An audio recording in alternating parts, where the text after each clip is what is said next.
Sorry, man. Welcome, everybody. We good? Yep. Welcome, everybody, to the PHDJ podcast. My name is Mike. And this is Joe. Wow, Joe, you sound so much better when that mic is on. I know. We just had a false start where Joe was. So when you don't have it, what are you coming through the computer I'm just audio? coming through the computer speaker or the computer and you mic. can't hear the difference in your headphones, huh? No, I can't. Okay. Yeah, makes a big difference. So we're going to talk about the Grammys today, but first I think we should just lead with the tragedy Sunday. Were you a big Kobe fan, big basketball fan? How did it affect you?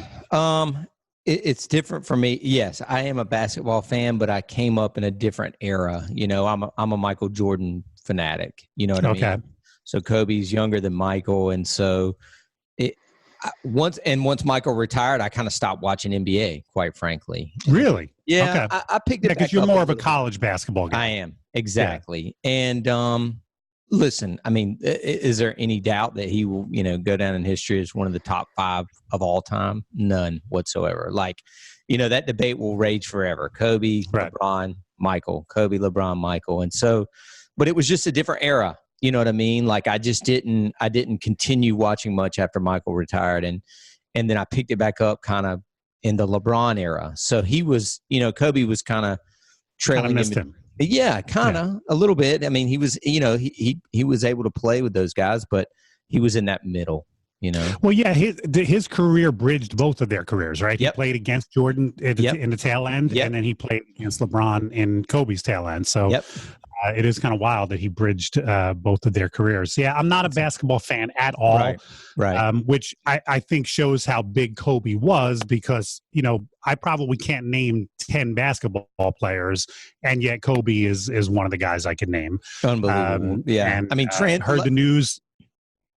Ahead, we had a bridal show on Sunday. We were loading out, and one of my DJs was like, "Hey, man, did you hear about Kobe?" I was like, "No way!" It sounded surreal. I mean, 41 years old, and just a tragic, and everyone else too. I mean, 9 people killed in a helicopter. A couple of them children, including his daughter. It was tragic, which leads me into the Grammys because it was what made it even weirder. Yes, weekend is first of all, LeBron broke his scoring record the night before. Yeah. And it's funny, Sunday morning, as much as I don't care about basketball and don't follow it, Sunday morning, I was looking at Twitter and read Kobe's tweet congratulating LeBron. So Kobe was actually on my mind a little bit, not that I was thinking about him all day, but I read that tweet Sunday morning. So then for hours later to pass away was kind of weird. And then the weirder thing was that of all places, the Grammys took place in the Staples Center. Which, as Alicia Keys said, and I don't know enough about basketball, would you say that that's the house that Kobe built? I mean, 100%. How long have players played in there? Yep, 100%. I mean, the guy's a 5-time world champion. You know what I mean? I saw last night. So Carolina beat State, who's our rival. And so I was watching that game on ESPN, and then they changed the programming. So Carolina beat State from 7 to 9, and they changed the programming at 9, and they showed Kobe's last game. Oh, I heard and he scored 60 in his last game. And he was getting older, man. He was 38, 39, and now was that hurt. One of those situations? Was it a meaningless game that did the opponent let him score 60 as kind of like a tribute to him? Man, I didn't get that. I watched half the game, and I remember watching it because it was also on the same night where the Golden State Warriors were playing the same night to break the most number of games won in a season.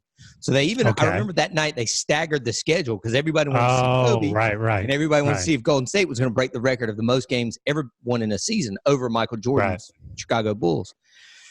And he came out it was awful, man. 0 for 5, and like the whole arena is just kind of like, oh my God, dude, this dude. And he had been scoring maybe 17 points a game, and he just all of a sudden it just clicked, and he went off. Dude, they were playing him tough. Utah had been eliminated. They said they kept cutting back and forth, kind of like a what do you call it? Like a behind the scenes to a couple of guys, in the current day, and they were saying, Utah had been eliminated from the playoffs like earlier that night, but they were still playing hard, man. It was badass. But I know you're not a baseball fan at all, but there's a great story that I've heard, and I was actually just Googling it. That's why I was looking off screen. I need the Yankee. I want to say Joe Partigliano, but I have it wrong and I couldn't get it. Mickey Mantle's last game in the league, or maybe not last game, but last time he was going to be in Detroit. And Danny McClain, the Detroit pitcher, Mickey Mantle comes to the plate and he says, "Hey Mick, where do you like?" He calls into he goes, "Where do you want it?" As kind of like a tribute. And Mick like shows him, and McClain just lays a ball like a batting practice ball, and Mantle hits a home run. And it was one of those, it was a meaningless game. It didn't matter. So it was like, here, you know what? This is your last time in Detroit. So the next guy gets up, and this is the guy who tells the story. Oh, shit. I can't believe I can't remember his name. Joe Partigliano. I don't know. Someone will correct me. Yeah. And he gets up and he goes, "Hey, Denny, I'll take mine right here." And Denny throws it right at his head. He's like, "Screw you. You're not Mickey Mantle. I'm not giving you a freebie." But I often wonder with the last game of somebody like a legendary guy like that, if the opponent, especially if it doesn't mean anything to the playoffs or any, you know, if the opponent doesn't just say, "Here, I'll let you score 60 as kind of a tribute." Either way, the person still has to have the ability to do it. That's which shows where Kobe was at. So anyway, last thing I was going to say.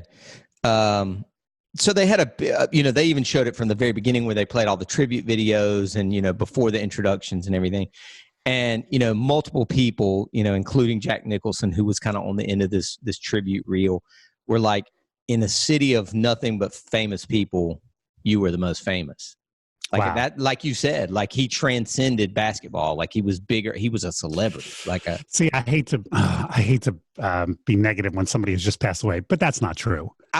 Listen, that's what Jack Nicholson said. I didn't say it, but it's pretty big. You know what I mean? If Kobe Bryant and Leo DiCaprio are in the same room, right? It's Leo. Who are you walking over to? Unless you're a huge basketball fan, right? It's nice to say in the wake of somebody passing away, but it's just simply not. I mean, Jack Nicholson's more famous than Kobe Bryant, right? Yeah, I agree. But I mean, anyway, it's a tribute.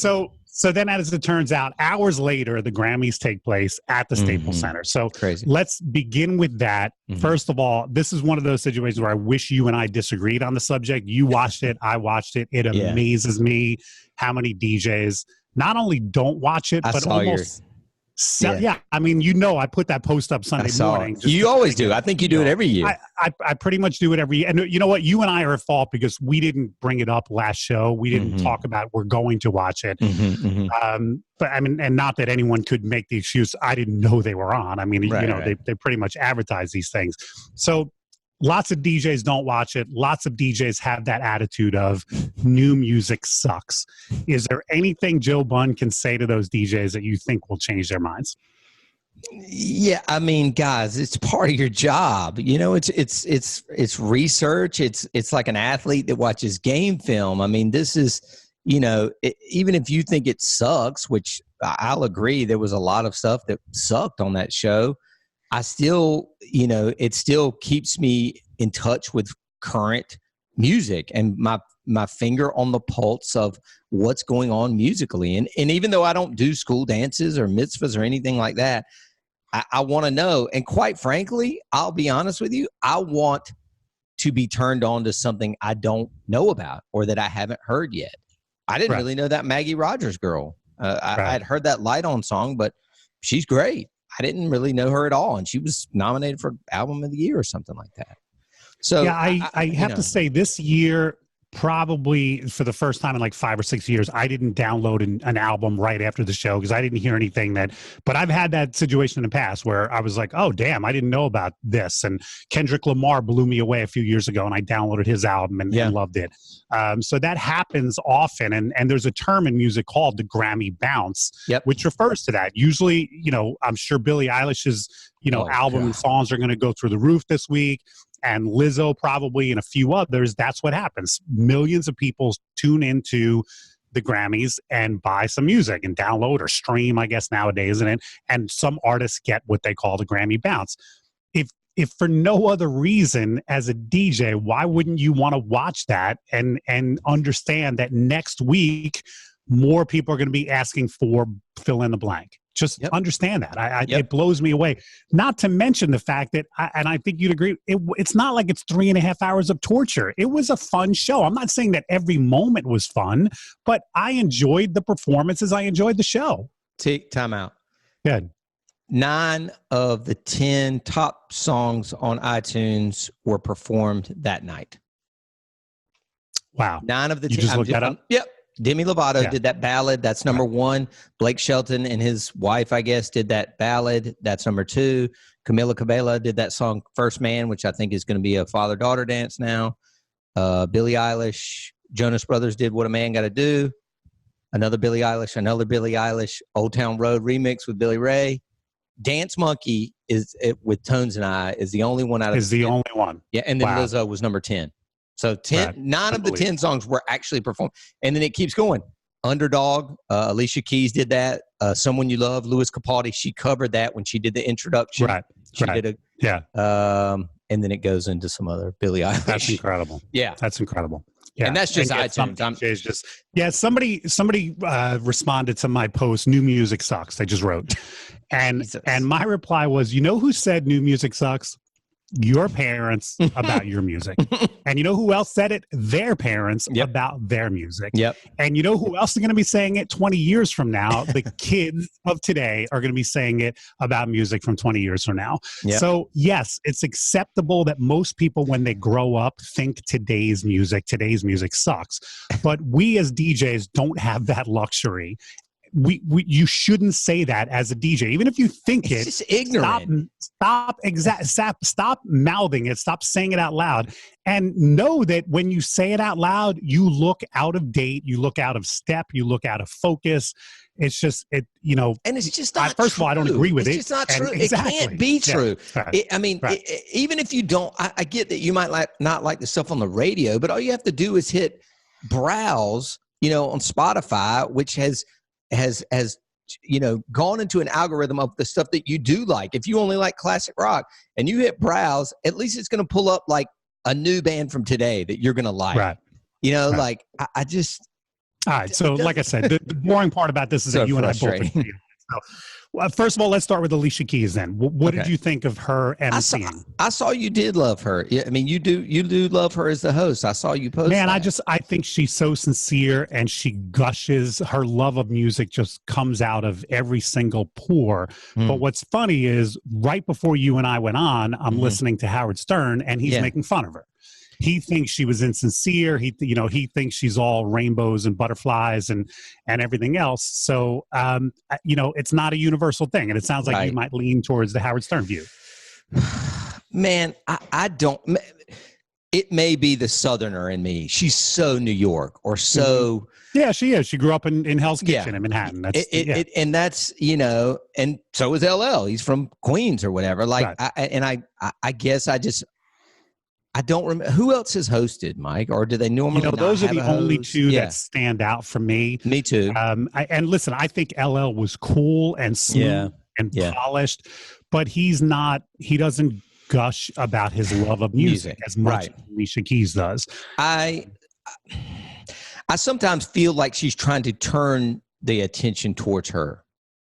I feel like it's funny. I posted how much I loved her halfway through the show, and at the end of the show, I was like, maybe it was a little bit too much Alicia Keys. Right. It was almost like the wedding DJ who makes it all about himself, rather than about everyone else. And that was the vibe I got that way towards the end of the show because I think she did another number, and then there was a time where she came out with another woman and she was presenting something. The girl from Alabama Shakes. And I was just like, I don't. Now I think maybe it's a little bit too much Alicia Keys. But going back to my original point, I do think she is sincere in her absolute passion for music. That comes across sincere to me, but again, it doesn't. That's not even a question. No, that's not even a question to me. Yeah, I just felt like it kind of turned. Now, to be fair to her, she's not a host. She's not Seacrest. She's not a. Well, no. Hold on. She once you accept the role of host, then you're a host. Correct. I'm sorry. She's not. It's not like she got drafted in that moment at the last minute because the host didn't show up. Then I would give you that. But if you take the job of host, then you're a host. So I'm not going to give you. She's not Ryan Seacrest. She's not a spokesperson. Let me rephrase. Then don't take the job. She's like an artist first. It's like what they say with athletes: if you're injured, don't play. If you play, you're not injured. You can't use it as an excuse if you go out there and play to say, "Well, but I was injured," but then you shouldn't have played. So. She's the host. But I guess what I meant is she's an. I hate to knock on her for performing multiple times because at the end of the day, she's an artist first. Like that's how people know Alicia Keys. Right. She wins this job of hosting and then incorporates host/artist into it. And listen, I've loved that in the past. Like, remember, was it last year or the year before she played with the two pianos? Yes. I've never seen anybody do that. That was, and her opening, like you alluded to, she basically did a song parody, if you will, going through all the nominees, or not all, but a lot of the nominees to the melody of someone I used to love. And I thought it was amazing. You know, her voice, her playing, her everything else. But it was the fourth or fifth time that she performed that I was like, okay, this room is filled with artists. Why don't you let some of the other ones somebody else play? Right.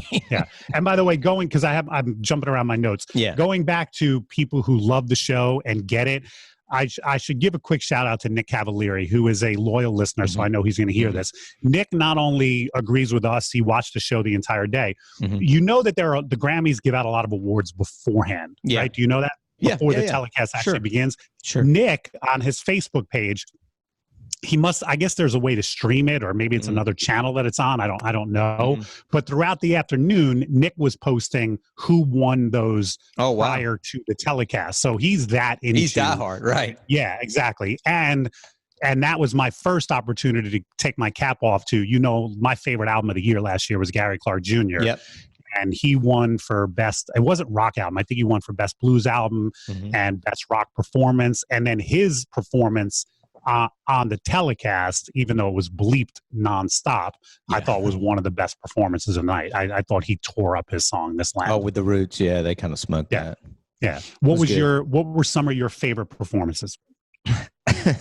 I actually went back through it last night because my son loves Tyler, the Creator. And I was like, man, I said, I hate to be the old man. I said, I don't get it. And he was like, man, it's awesome. And I was like, I don't get the whole wig thing. And it's just, he's 13 though. And he's like, he's cool. And I'm like, I'm going to give props to my wife. We're watching the show. And one of the things Tyler, the Creator, did was he's wearing this very unique outfit. And Igor. Then all of a sudden, that's what he calls it, Igor.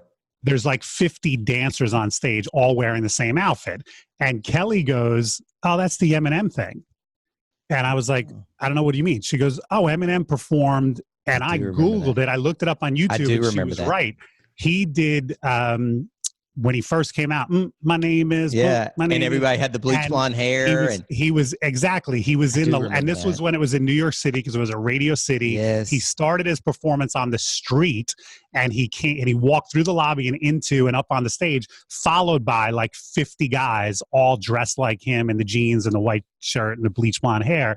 And I was like, kudos to Kelly. I did not remember that moment. I do remember it. I wouldn't have remembered it until she mentioned it. Yeah. But I didn't feel that performance as much. And it was early in the show. So it was like, wow, this is a pretty prominent spot that they're giving this guy. Yeah. I thought the Aerosmith Run DMC thing was a train wreck. Oh, God, me too. God now, I heard Stern said this morning it was audio problems that they had. And I mean, Howard Stern loves them. So maybe he's just backing them up. But I thought that was an absolute train wreck. Yeah. I love that ballad that Billie Eilish did. I mean, can I just skip to her for a minute and just say, let's talk about Billie Eilish. She's 18 years old, and her and her brother each had 5 Grammys. He had 5 for production. She had 5. I mean, literally swept every award, major award, and they made that record. She was probably 16, 17 at the time in her bedroom. Like, if that doesn't give every kid out there with Ableton and Pro Tools that's trying to make a record inspiration, then I don't know what does. They literally swept the Grammys, 5 each, and it's a brother and sister that made a record in a bedroom. Like that, it just blows my absolute mind. So do you think, this is one of the questions I have down, I'll skip to it since you brought her up. Do you think 5 years from now she's still relevant, or is she this year's Lord? She's this year's Lord. You think that's my prediction? I do. We'll never hear from her again. She'll make another record, but it will not. Well, of course she's going to make another record, but I mean, I don't even. When was Lord's big song? Was it 5 years ago? Was it 7 years ago? I don't really remember. But and I'm sure Lord has continued to put out new music ever since. But I couldn't name one more song other than Royals, and I don't remember last time I played that. And to me, she's no longer relevant. So I'm going to go out and disagree with you. I think Billie Eilish and her brother, and I think that's the shame of it, is he doesn't get enough credit, Phineas, because I think he co-wrote those songs, he produced them. He is as much. If the two of them stay together, and just because they're siblings doesn't mean they will. Right. I think they've got the talent and the ability to continue to be relevant. Damn, I hope you're right, man. I went back and I've listened to that album multiple times. I kind of get it. You know what I mean? Like, there's some definitely highlights. There's some weird distortion kind of experimental things that I don't really get. But I mean, people love a story. People love an interesting record that's not cookie cutter pop, and they did it.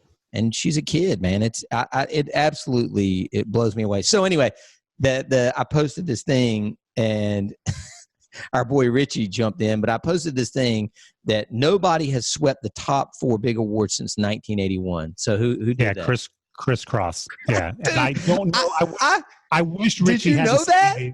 I didn't know it. And if you had presented that, I don't know if I would have gotten it. If you had just presented that as the premise, I don't think I would have gotten it. Well, I said it had to be Prince, Michael, or Madonna. And he was like, no. And then I go, then I threw out another one. Prince, Michael, Madonna. Yeah, see, I wouldn't have said either one because Prince was all those were later, right? Yeah, maybe I might have guessed Whitney. So let's just talk about the best new artist award. Just stop for 1 second. Christopher Cross, Sailing Takes Me Away. That swept it and won best new artist. So the assumption is that if you win best new artist, that's the kiss of death. That's the reputation of best new artist. But I'm going to rattle off some names to you of bands and artists who have won best new artist and have gone on to sort of, a decent career. The Beatles, 1965. Crosby, Stills, and Nash. Now, their career was short. They didn't stay together, but certainly, I mean, it's not like we never heard from them again. They're legends, Culture Club, Cyndi Lauper won Best New Artist. Milli Vanilli. Mariah Carey. Milli Vanilli was actually rescinded after their scandal. I was about to say, they took that. Won in 1991. How'd her career work out? Jesus. Not too bad. Sheryl Crow won in 1995. I'd say she's maintained her career. Sure. Christina Aguilera in 2000. Alicia Keys, speaking of BMC, she won in 2002. Maroon 5, 2005. Dude, how's their career been? Killing it. John Legend, 2006. Adele won in 2009. So it's not necessarily the kiss of death that a lot of people assume it is. That's the reputation. It's sort of like the Sports Illustrated cover jinx. Like if you're on the cover, it's happened plenty of times that the person on the cover has gone on to greatness. So it's not necessarily the case that Billie Eilish. So I'll ask you the same question about a few of them. Little Nas X. Do you think we ever hear from him again, or is he Psy? Psy. Is he Psy?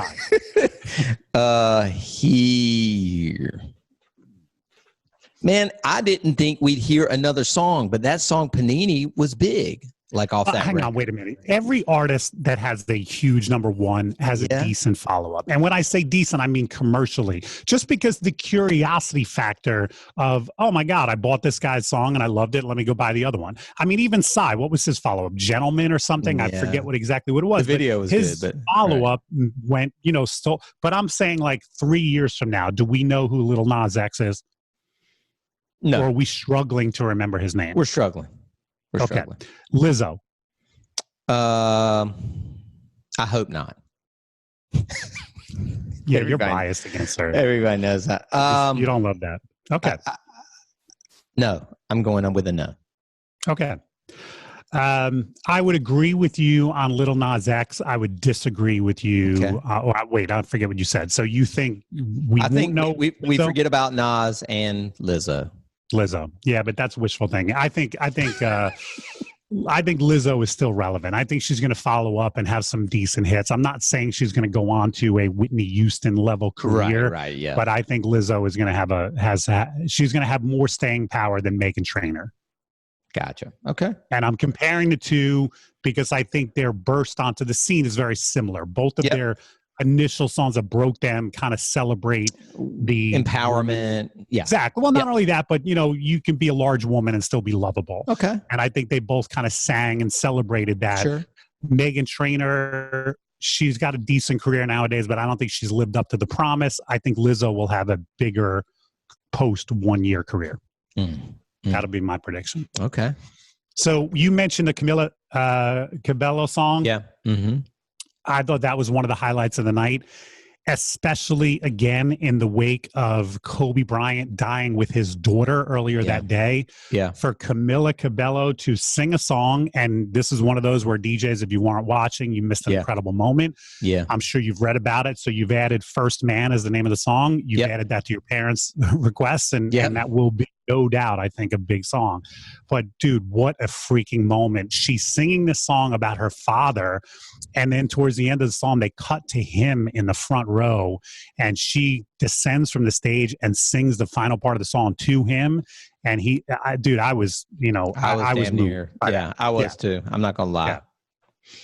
Yeah. I was happy for Chappelle winning the best stand-up album for Sticks Comedy. and Stones. Yeah. If you have Netflix and you're not easily offended, I should premise that, because it's pretty out there. But I love Chappelle because he shoots at everyone in that stand up. I thought that was great. The Old Town Road performance, I thought it was okay, but there were way too many guests. Like, I just thought perform it, but it was like every 30 seconds they brought a new guest on, including K-pop. And I got to be honest, the Nipsey Hussle of all the artists that passed away last year, he deserved the tribute. That kind of surprised me. Yeah, it was a little. I think it might have been an LA thing, Mike, too. You know what I mean? Like, I think he was a big Compton guy, big LA guy. Yeah. Okay. Yeah, I think that had a lot to do with it, possibly. With the show being there as well. Again, that was never an MC that I was a huge fan of, but I don't know. It went over well, I thought. I mean, it was a big I thought it did too. Yeah, I didn't think there was anything wrong with the tribute. No. Yeah. I just sat there thinking, God, didn't bigger artists pass away last year?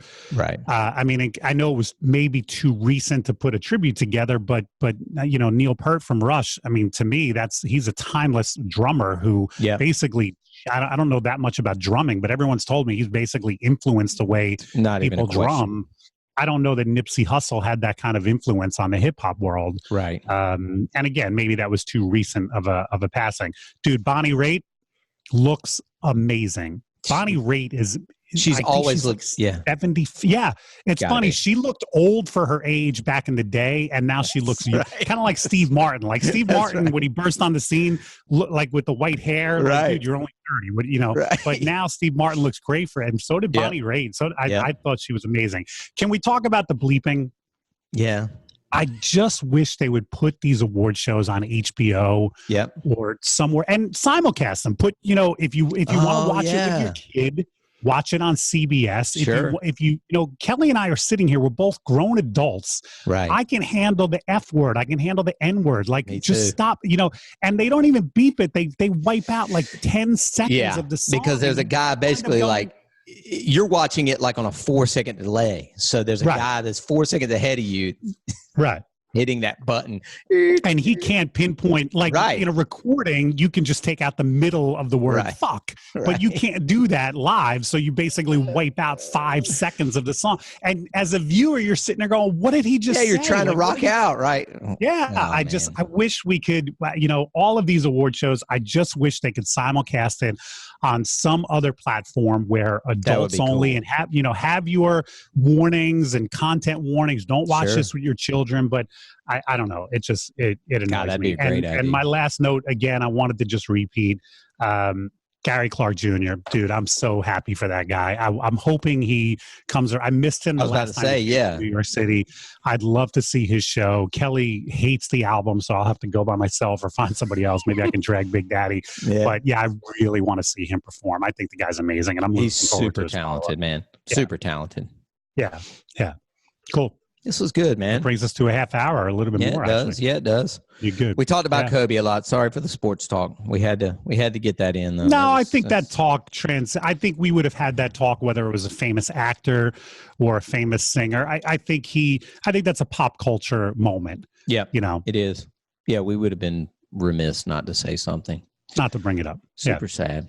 Well, thank you guys for listening. Mike, thanks for being on this morning. And always. Please, guys, keep on listening. We appreciate y'all. Thanks, everybody. Thanks, Ciao. everybody. Peace.